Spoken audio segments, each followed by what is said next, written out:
নতুন একটা ব্লগে সবাইকে স্বাগত জানাই। আশা করি সবাই খুব ভালো আছো। ছাদে এসেছি জামা কাপড় মেলতে।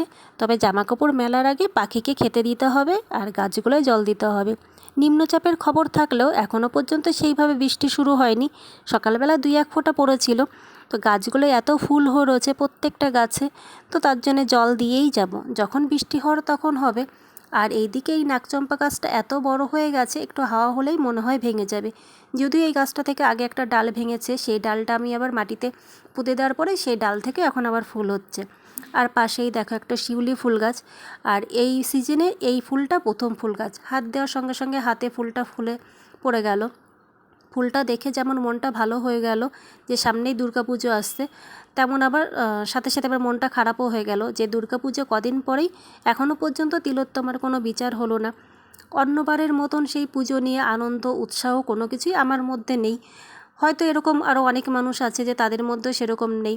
যখন পুজো আসবে তখন তেমনি ভালো লাগবেই, কিন্তু তার আগে যদি বিচার হয়ে যেত তাহলে আমাদের সবারই, পুরো কলকাতাবাসী বা পুরো ইন্ডিয়া বা পুরো ওয়ার্ল্ডের মানুষের খুব আনন্দ হতো। কিন্তু এখনও পর্যন্ত সেরকম কিছু হয়নি, তবে দেখা যাক কী হয়। তো এইদিকে একটা রাবার গাছ রেখেছি, এটা বেশ 15 দিন হলো রেখেছি। রান্নাবান্না অনেকটাই হয়ে গেছে, এখন সবার লাস্টে করছি শাপলার বড়া।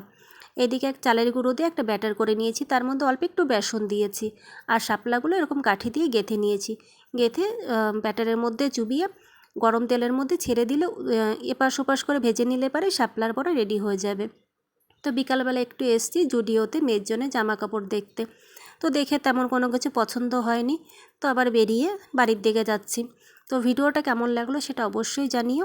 তাহলে আজকের মতন টাটা।